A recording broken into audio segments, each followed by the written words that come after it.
Welcome to the Mongkok Rooftop. Last week, we talked about the urban vernacular. In this week, we still stay in the urban, but discuss another phenomenon, which is about the informal settlements. I think economic conditions plays a significant role in determining the settlements of a community. In physical settlements is a symbolic representations of social status, wealth, and power. Firstly, we have to agree that the social hierarchy exists in the cities. Rich people can afford to live in the proper housings or apartments. Informal settlement are housing those people are with low income and social status.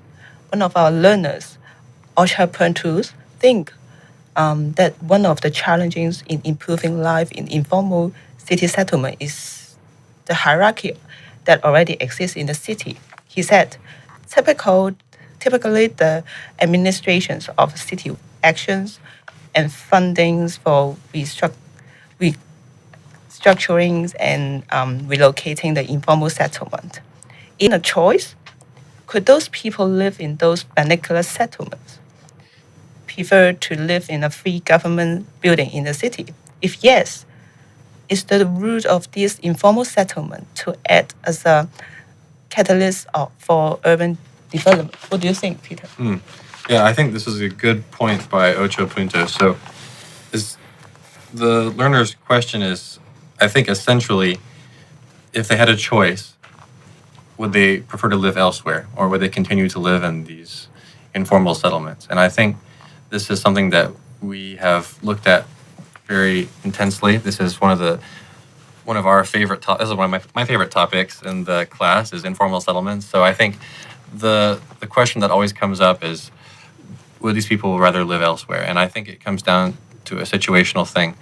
We can look at some examples in Hong Kong, and within our class, throughout the years, there have been groups that have done reports that have looked at Pak Lam Village and gone and spoken to the residents and gone and talked to people who are living there, done some interviews, and it really is a thing that people enjoy living there for the most part.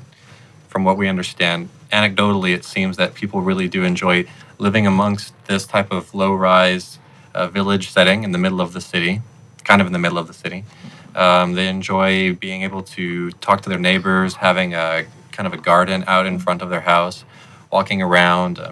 This is something that is very rare in Hong Kong. And so this type of unique settlement is attractive for the people that live there. This may not be the case for other places that are in a less desirable living condition or environment. In some places that may be called slums, or for instance, could be living near a trash dump, or it could be some place where you don't have this type of environment. People may not prefer to live there. But I think it needs to be thought about what the trade-off is, right? Something that we talk about is people always trade something to live in a dense environment, in a city, in the urban center, right? Even us living in Hong Kong, we give a trade-off.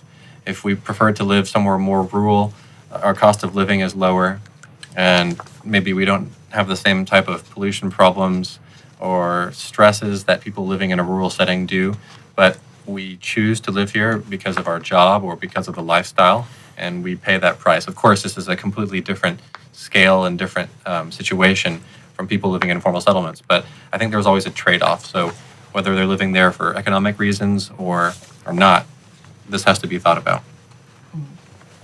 Interestingly, we got some questions about the informal settlement in Hong Kong. And then in our understanding, informal settlements always exist in the fringe area of city in order to obtain more economic benefits. Those settlements are in temporary building conditions. However, can informal settlements happen indoor? Alpha Middle Camp asks if human activity is essential to define vernacular architecture. Would it be appropriate to get beyond the facade aspects of the buildings? I think it's more common to this phenomena happen in Hong Kong, like the subdivided unit. Yeah, I think it really depends on the setting we're talking about, right? When we're talking about rural settlement, where the scarcity is not about land, it's so people would squat or build on land. But if you're talking about more rural urban conditions in Hong Kong, you don't have that land that do congregate in cities. They their way of informal settling would be, in a smaller scale, would be within flats. So Hong Kong, which is kind of like a hyper, condition where in these small units that we have people living in even smaller subdivided units. And for me, I think these would be considered informal settlements because of the way that it's used. I guess the spirit of how it's used, right? As opposed to is it legal or illegal? I think that's that could be separated from this discussion. But how we use it from a single family home per se to something that's living in there by 4 other families. I think that to me is how people have taken the space and have kind of redefined the way it's used to fit the I guess the demands of that period, Yeah, I think just one thing maybe we can point out is that a lot of the time informal settlements may be illegal, but not all illegal settlements might be considered informal settlements. Is that a fair point to make?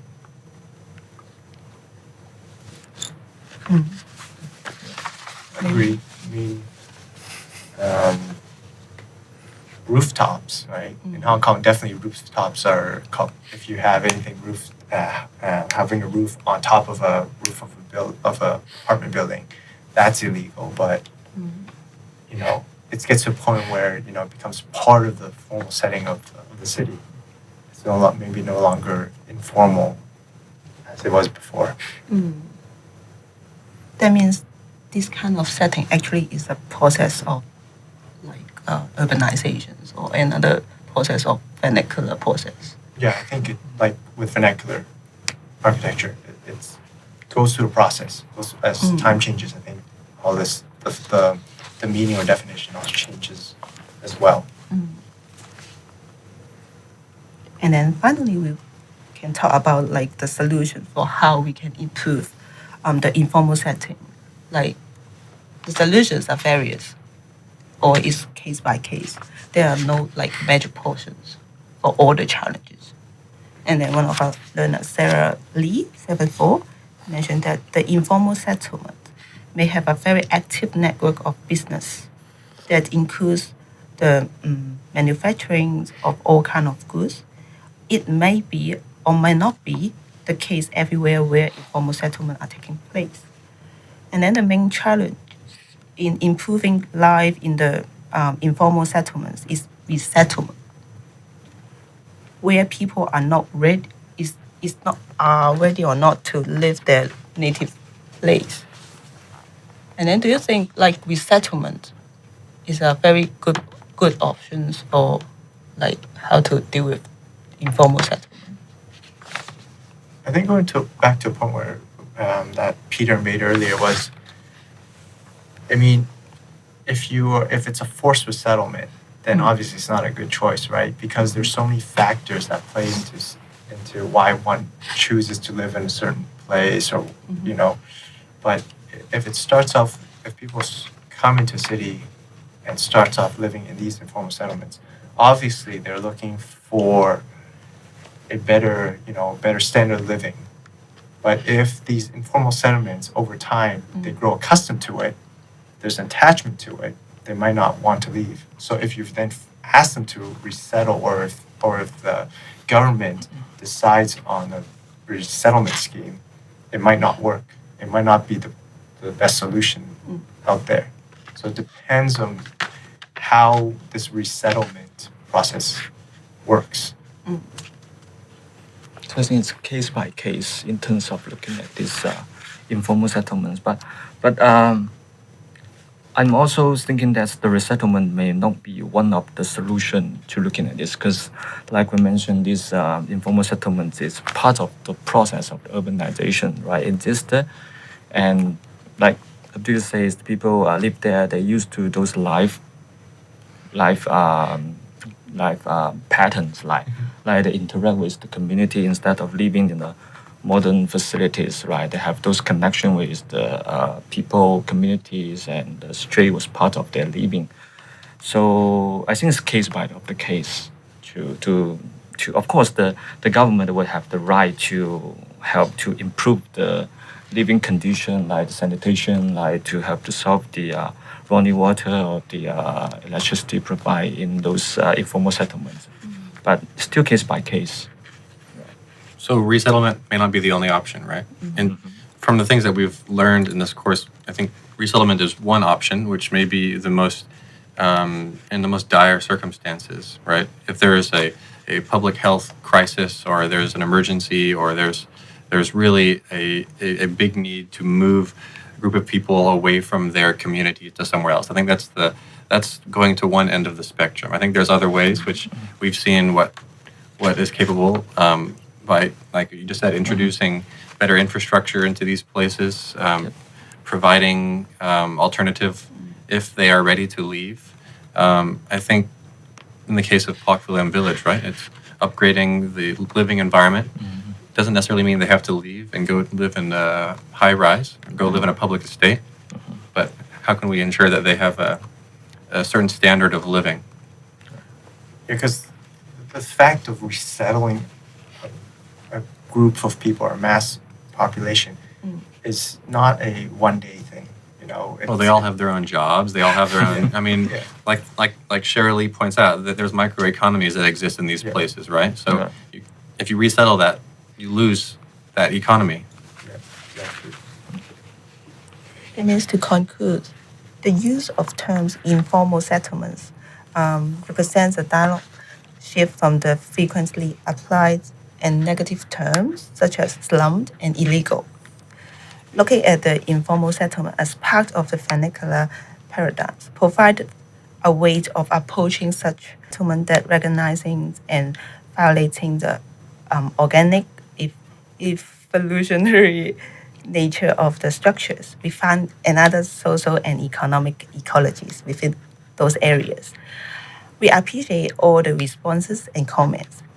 Keep doing this. Next week, it will come to our last lectures about the sustainable conservations and the future of Asia's vernacular architecture. Stay tuned and see you next week. Goodbye.